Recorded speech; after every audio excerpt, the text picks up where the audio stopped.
ये मकान आप देख सकते हैं, ये मकान देख सकते हैं और आवास के नाम पर, शौचालय के नाम पर अरबों रुपया इस देश में लोगों ने डकार लिया। लेकिन आज भी कुछ लोग हैं जो तिरपाल के घरों में रहते हैं। इतवार घर हो ना? हमारा घर है, देखिए ये घर है, ये बस ये अपने में हमारे गुजार सफर ये करत देखो। और केवल इस सरकार को मैं दोषी नहीं देता हूं, इससे पहले भी इसके पूर्व में जो सरकारें रही हैं वो भी कहीं न कहीं इनके जिंदगी के साथ खिलवाड़ किया है, इनके साथ छल किया है और इन लोगों को बर्बाद करने का केवल पूछना चाहता हूं कि ये किसकी आजादी का जश्न मनाएंगे?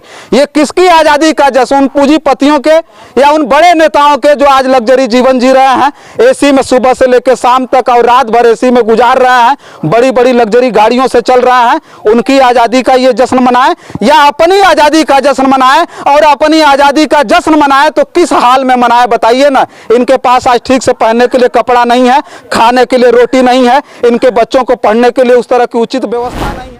साथियों नमस्कार, मैं हूं रजनीश और आप देख रहे हैं जन आदर्श भारत।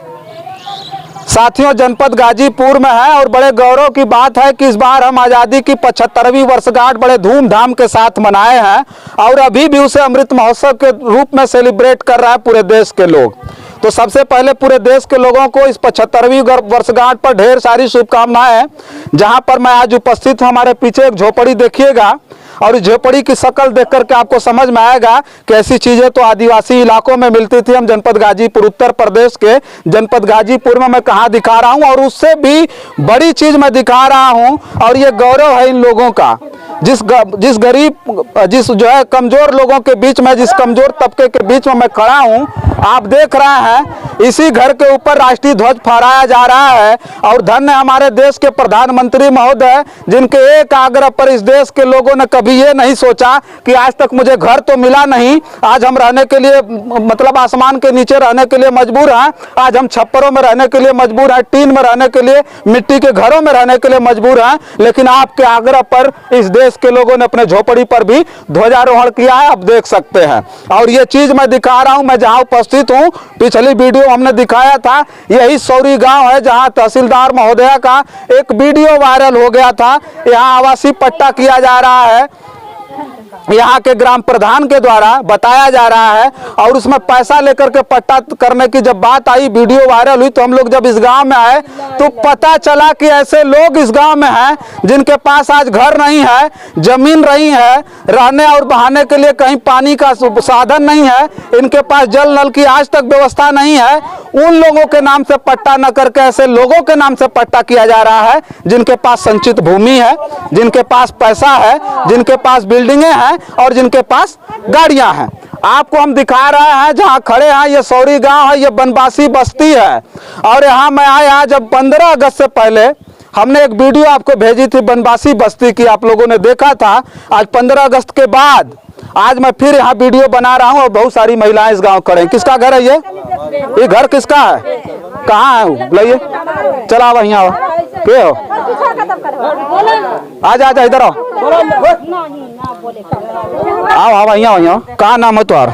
चंपा। चंपा नाम है, केकर घर है? हमार है। तो चुएला कि ना चुएला? पानी काच के रहत है जा हमने। राशन मिला था ना, किच हमारे पानी के व्यवस्था ना बनल है। राशन ना मिलला? 5 किलो मिला तो उन्हें 4 लड़का खाए वाला हवन तो कहाँ से होई? तो 4 गो लड़का खाए वाला हो तो ऐसे 20 किलो तो 4 लड़का उनको मिलत होई ना? नहीं ना मिला था। अच्छा, ना मिलेला हमने के। नोट पर मिला तो 5 किलो मिलेला। आधार कार्ड बोल कट जाता है। आधार कार्ड दिया था तो आधार 4 गो लड़का हुआ तो 5 किलो खाली मिलेगा बस? हाँ, पूरा मतलब घर भर के? हाँ, पूरा घर भर के 5 किलो मिलेगा। बताइए, अब इनको राशन भी नहीं मिल रहा है। झंडा तू फहरौले हुई? हाँ, झंडा फहरौले ना? हाँ। तो पता है ना कि देश आजाद हो कि ना? पता तो क्या काहे ना है? देश आजाद हो ना? बड़ा अथवा कुली है ये बात हमने रोते है जाता कहाँ से देवल जाए। देश आजाद हो कि ना आजाद हो? भैया इधर आ जाते से, इधर आओ। देश आजाद हो कि ना आजाद? गरीबन खातिर तो आजादी ना। अच्छा, आज सब बड़कन खातिर आजादी है। अच्छा, हाँ, गरीब के देता 35 किलो राशन मिला था, वो में 5 किलो कट जाता, 30 किलो मिला था। एक बाद महीना में 2 बार राशन मिलत रहा। तो बोला थी खाली हमके 5 किलो मिला था, यूनिट पर मिला था तो वो महीना में ना मिला था, एक कट्ठे मिला था, एक बेच जाता बा। अच्छा, अब बोलने पर क्या होता कि साहबत काट दे माथे से, हाँ तो कहाँ सब इनका मार कर हो जाएगा। अच्छा, कहा जाता है कि साहब ऊपर से काट दिए। हाँ काट दिए हैं। हाँ क्यों भी आधार कार्ड लगा हो जाता तो कहा ना है कुछ ना हो ना करे। तो तोरे लइकन का आधार कार्ड बनल हो कि ना बनल? हमारा आधार कार्ड कुल के है। लइकन का बनल है ना? हाँ हमारा अब ना मिलल राशन? नहीं। अब देखिएगा, इनका आधार कार्ड इनके बच्चों का बना हुआ है, लेकिन फिर भी इनको राशन वासन मिलता उलता नहीं है। अब जानिएगा, ये जिस गांव में हम खड़े हैं, सौरी गांव में बहुत सारा ऐसा घर है, और इस स्क्रीन पर आप देख रहे होंगे उन कच्चे मकानों को आज़ादी के 75 साल बाद भी ये एक ऐसा कमेरा समाज है जिनको मुसहर कहा जाता है। ये मूस मार करके उसका आहार करते थे। अब जानिएगा, इनको बनवासी कहा जाता है कि थोड़ा सा इनको सम्मान मिल जाएगा, थोड़ा सा इनको ऊंचाई मिल जाएगी, और बिहार चले जाएंगे तो और बढ़िया सम्मान मिलेगा इनको माझी कहा जाता है। अब बनवासी और माझी कहने से आज तक भारत में 75 साल बाद ही केवल माझी मुसहर से बनवासी हुए और बनवासी से ये माझी हो गया। बस इनका विकास इतना ही हुआ है। आज भी ऐसी जगह मजदूरी करते हैं जहाँ इनसे इतनी ज्यादा मेहनत कराई जाती है, लेकिन उस हिसाब से पैसा वैसा इनको नहीं मिलता है कि इनके परिवार का बढ़िया से गुजर बसर हो सके। जो 5 किलो राशन वाली जो सरकार की जो स्कीम है, उस स्कीम पर भी यहीं का स्थानीय प्रशासन उस पर भी पलीता लगा करके रखा हुआ है। इन लोगों को ठीक ठाक से राशन भी नहीं मिल पाता है। अब जान लीजिएगा, अब वो योजनाएं किसके लिए है। पिछली वीडियो में आरक्षण के बारे में कह दिया था तो कुछ लोगों को बड़ा बुरा लगा था, लेकिन एक बात को मैं भी स्वीकार करता हूं कि जो आरक्षण हुआ था, SC ST का जो आरक्षण था, आखिर क्यों नहीं इनके तक पहुंचा। कहीं ना कहीं हमारी भी उसमें कमजोरी है, हमारी कहीं ना कहीं हमारी जरूर गलती है कि इन लोगों तक वो चीजें नहीं पहुंची। सरकार को उस तरह की योजना लानी चाहिए कि इनके घर घर तक एक बार आइएगा ना, इनके घर में झांक करके देखिएगा। इनके घर में स्थिति ये है कि इसी में ही खाना बनाते हैं, इसी में सोते हैं। रात में जब बारिश होती है तो पूरा का पूरा जो इनका छज्जर है, पूरा का पूरा ये टपकता है। नीचे बता रही थी कि काच काच के पानी हम सोते हैं। का नाम है तो? राधिका। राधिका नाम है? हाँ राधिका। घर मिलल हो कि ना? ना मिलल। देखियो तिरपाल वाला लगौले है, देखा तिरपाल लगौले है। सही बोलिए, सही तिरपाल लगौले, देखला सही तिरपाल लगा करके ही रहती है। अच्छा, तिरपाल है तो तिरपाल। इनका तिरपाल भी दिखा देता। आइए आइए, चला आ जा आइए, कान ऐसे निकल जाओ, हटाओ तो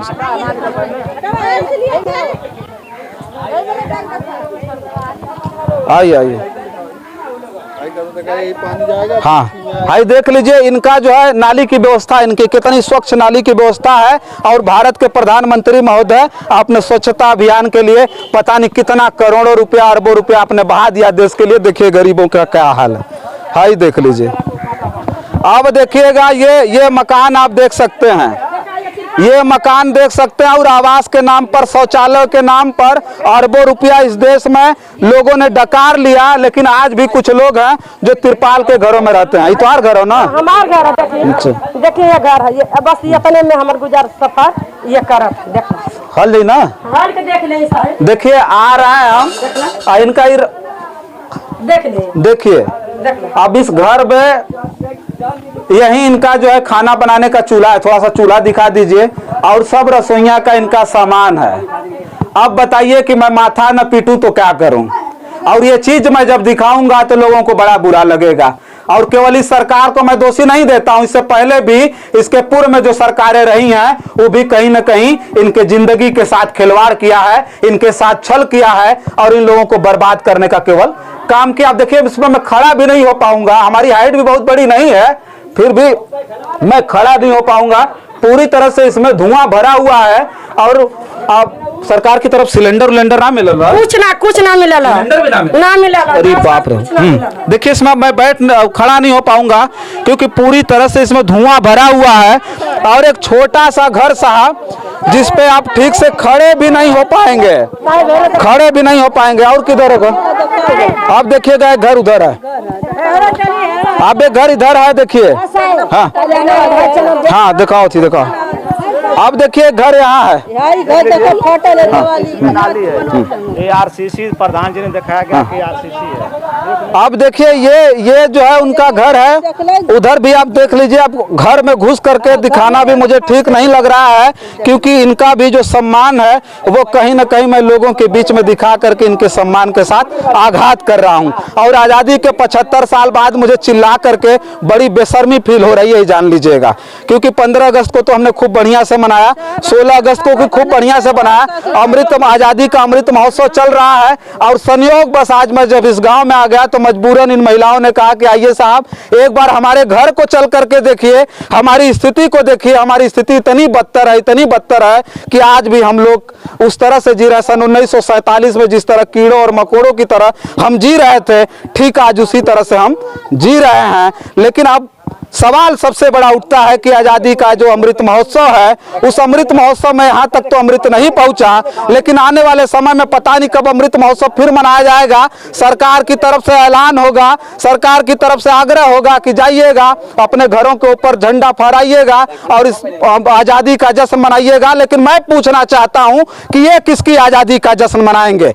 ये किसकी आज़ादी का जश्न? उन पूंजीपतियों के या उन बड़े नेताओं के जो आज लग्जरी जीवन जी रहे हैं, एसी में सुबह से लेकर शाम तक और रात भर एसी में गुजार रहे हैं, बड़ी बड़ी लग्जरी गाड़ियों से चल रहा है? उनकी आज़ादी का ये जश्न मनाएं या अपनी आज़ादी का जश्न मनाएं? और अपनी आज़ादी का जश्न मनाएं तो किस हाल में मनाएं बताइए ना। इनके पास आज ठीक से पहनने के लिए कपड़ा नहीं है, खाने के लिए रोटी नहीं है, इनके बच्चों को पढ़ने के लिए उस तरह की उचित व्यवस्था नहीं है। यहाँ की शिक्षा व्यवस्था पर मैं लगातार 4 साल चिल्ला करके हमने देखा है किसी भी प्रकार का कोई फर्क नहीं पड़ा। मैं विद्यालय पर चिल्लाता हूं तो ऊपर का अधिकारी बुला करके इन्हीं शिक्षकों से पैसा लेता है और फिर इनको क्लीन चिट दे करके कह देता है कि नहीं सब कुछ ठीक ठाक है। अब शिक्षा को बर्बाद करने का मैं पूछ रहा हूं कि प्लान किसका है? सरकार का है, बड़े अधिकारियों का है या यहाँ के शिक्षकों का है? ये आप पर मैं छोड़ता हूं, आप खुद कमेंट बॉक्स में आइएगा, जवाब दीजिएगा। गलत बोल रहा हूं तो गलियाइएगा। तब तक के लिए आप देखते रहिए जनादर्श भारत। मैं हूं रजनीश, बहुत बहुत धन्यवाद।